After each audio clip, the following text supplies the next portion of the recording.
Hello there, ఈవిడ గారు YouTuber. మీరందరూ కూడా ఇంగ్లీషు నేర్చుకోలేకపోవడం వల్ల జీరోలో ఉన్నారు.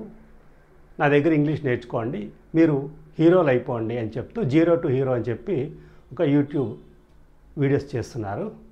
అయితే ఇందులో ఏబీసీలు ఎలా పలకాలో చెప్తున్నారు. అందులో కొన్ని తప్పులు ఉన్నాయి.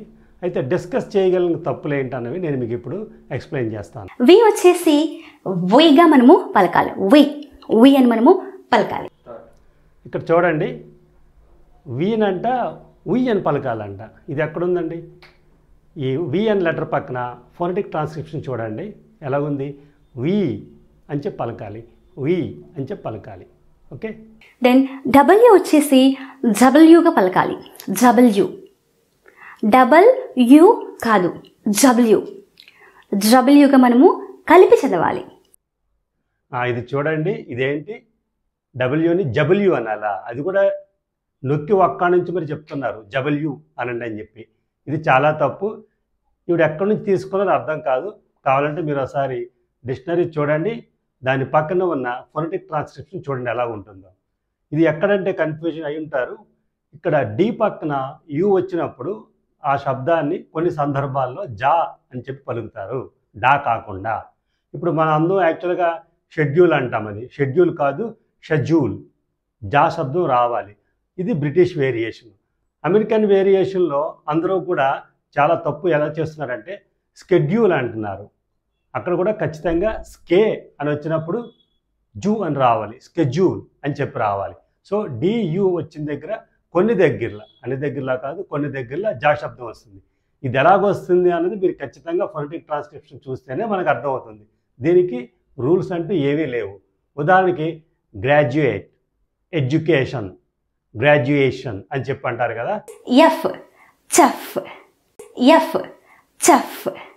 ఇక్కడ చూడండి, సిహెచ్ఈఎఫ్ చఫా ఎక్కడుందండి? అంటే సిహెచ్ఆర్యు సిహెచ్ యుఆర్సిహెచ్ చర్చ్.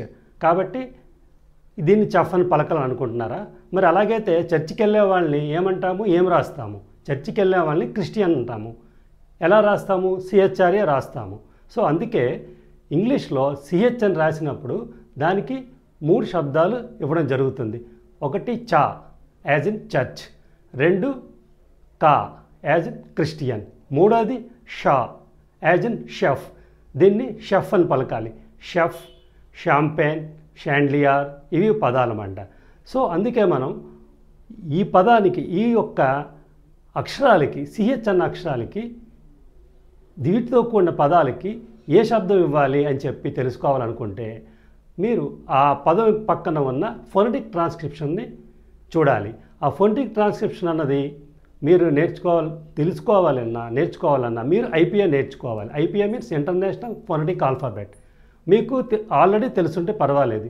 ఒకవేళ మీరు నేర్చుకోవాలనుకుంటే మేము మీ గురించి, ఐపీఏ గురించి ఒక క్రాష్ కోర్స్ డిజైన్ చేశాము.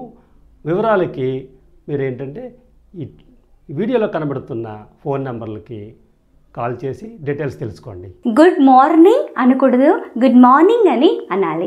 ఆర్ని మనము సైలెంట్గా పలకాలి. ఇక్కడ చూడండి, మార్నింగ్ అనకూడదు అని చెప్తున్నారు. మనము ఒక భాషలో ఏదైనా చెప్పేటప్పుడు దానికి కరస్పాండింగ్గా ఒక రూల్, రెగ్యులేషన్, ఒక ఫార్ములా, ప్రిన్సిపల్ అని ప్రజెంట్ చేయాలి. ఇక్కడ ఆర్ సైలెంట్ని ఎలా చెప్తున్నారు? అసలు ఏంటి ఇంగ్లీష్లో మీకు ప్రధానంగా 2 వేరియేషన్స్ ఉంటాయి. ఒకటి రోడిక్, 2 నాన్ రోడిక్. రోడిక్ అంటే పదంలో ఉన్న ప్రతి ఆర్ని పలికిన వాళ్ళని రోడిక్ అంటారు. అలా కాకుండా రాని, అదే ఆర్ను రా శబ్దంగా కొన్ని సందర్భాల్లో మాత్రమే పలికిన వాళ్ళని నాన్ రోడిక్ అంటారు. ఈ రోడిక్ అన్నది సాధారణంగా 99% అమెరికాలో ఆర్ పలుకుతారు. అలాగే 99% నాన్ రోడిక్ వాళ్ళు ఎవరు? బ్రిటన్లో రా శబ్దాన్ని కొన్ని సందర్భాల్లో పలకరు. అందుకే మీకు ఈ కేంబ్రిడ్జ్ కానీ, ఆక్స్ఫర్డ్ డిక్షనరీలో కానీ, నేను రాసిన డిక్షనరీలో కానీ ప్రతిదీ కూడా యూకే, యూఎస్ అని చెప్పి 2 స్టైల్స్ ఉంటాయి. సో ఇక్కడ మీరు రోటిక్ ఇంగ్లీష్ మాట్లాడినప్పుడు మీరు ఖచ్చితంగా ఆర్ పలకచ్చు. మీరు అమెరికా వెళ్ళినప్పుడు మార్నింగ్ అనండి, గుడ్ మార్నింగ్ అనండి. మిమ్మల్ని ఎవరు జైల్లో పెట్టరు.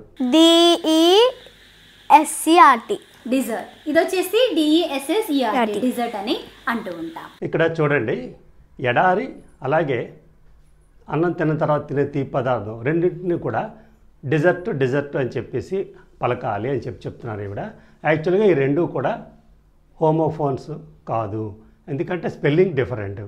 ఇప్పుడు ఎడారి అనే మనం వాడాలనుకున్నప్పుడు దాన్ని DESCERT అని చెప్పి అంటాము. అలాగే తినే పదార్థాన్ని తిన్న తర్వాత తిన్న తీపి పదార్థాన్ని చెప్పాలంటే DESSERT అంటాము. సో దీన్ని ఎలా పలకాలి, దీని యొక్క శబ్దాలను చూద్దాము. శబ్దాలను చూడాలి అంటే మనం ఇది కేవలం అమెరికన్ స్టైల్లోనే చెప్తున్నాను నేను. ఇది ఎలాగంటే ఈ రెండూ కూడా నెంబర్ ఆఫ్ సిలబుల్స్ రెండే, కాకపోతే స్ట్రెస్ అన్నది మారుతుంటుంది, సిలబుల్ డివిజన్ మారుతుంటుంది. ఇది ఎలా మారుతుందంటే ఎడారి DESCERTని ఎలా పలకాలంటే డెజర్ట్ అని చెప్పి అనాలి. అంటే మీకు అర్థమైంది కదా, ఇందులోని డెజ్ అన్న శబ్దము స్పష్టంగా వినబడాలి. ఓకే, దాని తర్వాత ఈ తీపి పదార్థం గురించి చూద్దాం. ఇది స్ట్రెస్ సెకండ్ సిలబుల్కి వెళ్ళిపోతుంది, సిలబుల్ డివిజన్ కూడా మారిపోతుంది. ఎలా మారిపోతుంది? డిజర్ట్ జ అని చెప్పినారు. ఇవి నేను చెప్తున్నాను, మీరేంటంటే నేను చెప్పినప్పుడు ఇక్కడ నా మైక్ కొద్దిగా రిసీవ్ చేసుకుంటుంది, మళ్ళీ మీ స్పీకర్ కూడా కొద్దిగా రిసీవ్ చేసుకుంటుంది సౌండ్స్. సో ఇది కరెక్ట్గా ఎలా పలకాలి అంటే మీరు దీన్ని ఫొనెటిక్స్ కోర్స్ నేర్చుకొని దాని పక్కన ఉన్న ఫొనెటిక్ సింబల్స్ ప్రకారం ఎలా పలకాలని చెప్పి మీరు నేర్చుకుంటే అర్థమవుతుంది. So I'm only showing the difference. Both of these are not homophones. So first one is dessert and the other one is desert. ఈ వేరియేషన్ కనబడుతుంది కదా సౌండ్స్లోని. సో ఇలా మనం వేరియేషన్ చూపించగలగాలి మన యొక్క ప్రొనౌన్సియేషన్లో. ఓకే, టైడ్ అయిపోయావా? హెక్టిక్ అంటే టైడ్ అయిపోవడం అనమాట, అలసిపోవడం. టైర్డ్ ఏంటండి హెక్టిక్ అంటే అలసిపోవడమా? ఎక్కడుందో మరి రెఫరెన్స్ చూపించగలగాలి, మీరు చెక్ చేయండి. హెక్టిక్ అంటే ఏమిటంటే ఊపిరి సలపనంతా బిజీగా ఉండడం అని చెప్పి మనం అర్థం చేసుకోవచ్చు. ఏంటది, ఇది ఏ వాక్యం ఎలా వాడచ్చు అంటే సెంటెన్స్లో I was tired because of my hectic schedule అని చెప్పేసి అనాలి. అంటే నేను ఊపిరి సలపనంత బిజీగా ఉండడం వల్ల అలసిపోయాను అని చెప్పే అర్థంలో హెక్టిక్ అన్నది వాడాలి. ఇక్కడ వీళ్ళు ఏంటంటే దీన్ని మిస్అండర్స్టాండ్ చేసుకొని హెక్టిక్ అంటే అలసిపోవడమేమో అని అంటారు. ఇలాగా మనము ఒక సపోర్ట్ లేకుండా, అంటే ఒక డాక్యుమెంటరీ ఎవిడెన్స్ సపోర్టు లేకుండా, ఒక స్టాండర్డ్ డిక్షనరీ సపోర్ట్ లేకుండా మనం నేర్చుకున్న ఇంగ్లీష్నే బట్లర్ ఇంగ్లీష్ అంటాము. దీన్ని మనం ఖచ్చితంగా ఆపేయాలి. ప్రతిదీ కూడా మనం మాట్లాడిన ప్రతిదీ కూడా కంపల్సరీ, మనకి డౌట్ రాకపోతే పర్వాలేదు, డౌట్ వస్తే మటుకు కేంబ్రిడ్జ్ యూనివర్సిటీ డిక్షనరీని ఆన్లైన్లో కానీ ఆఫ్లైన్లో కానీ చూడొచ్చు. అలాగే ఆక్స్ఫర్డ్, లేదు మీకు అమెరికాలో ఉన్న కొన్ని పదాలు తెలుసుకోవాలనుకుంటే, వేరియేషన్ ఉందా లేదా అని తెలుసుకోవాలనుకుంటే వెబ్స్టర్ డిక్షనరీని చూడాలి, అది ఆన్లైన్లో దొరుకుతుంది. దే ఆర్ పోలీస్ ఏంటంటే ఇది చూడండి విచిత్రం, డాడ్ పోలీస్ అని చెప్పడానికి ఎవరు కూడా ట్యూషన్ తీసుకోవాల్సిన అవసరం లేదు, యూట్యూబ్ వీడియోలు చూసి నేర్చుకోవాల్సిన అవసరం లేదు. ఎందుకంటే పోలీస్ అన్నది అది ప్లూరల్ నౌన్. డాడ్ పోలీస్ అని చెప్పేసి అంటే తెలుగులో మీరు అనువాదం చేశారంటే ఏమొస్తుందంటే తండ్రి పోలీసు వాళ్ళు అని వస్తుంది. మరి ఏమనాలి? Dad is a police officer అనండి, లేదా dad is a police constable అనండి. ఎందుకు అనాలి అంటే ఇప్పుడు ఫర్ ఎగ్జాంపుల్ మనము తెలుగులో అన్నయ్య డాక్టర్ అంటాము, కానీ అది ఇంగ్లీష్లోకి చెప్పాలి అంటే మనకు ఖచ్చితంగా my brother is a doctor అనాలి. ఎందుకు అనాలి? ఏ అంటే ఒకటి కదా, మరి మా అన్నయ్య ఒకటే కదా, ఒక డాక్టరే కదా, రెండు డాక్టర్లు అయ్యే క్వశ్చన్ లేదు కదా, ఛాన్స్ లేదు కదా, మరి ఎందుకు అనాలంటే దట్ ఈజ్ ఇంగ్లీష్. ఖచ్చితంగా my brother is a doctor, my dad is a police officer అనాలి. ఇలాగే మనం పలకాలి. ఇప్పుడు నేను పలుకుతున్నవి ఏంటంటే మీకు ఇంగ్లీషు కరెక్ట్గా పలకడం లేదు మీకు అనిపించవచ్చు, ఎందుకంటే నా ఫేస్ ఇండియన్ ఫేసు, నేను ఇప్పుడు అమెరికన్ యాక్సెంట్లోని నేను నటించి చేస్తే అది బాగోదు, మీ బ్రెయిన్ కూడా రిసీవ్ చేసుకోదు.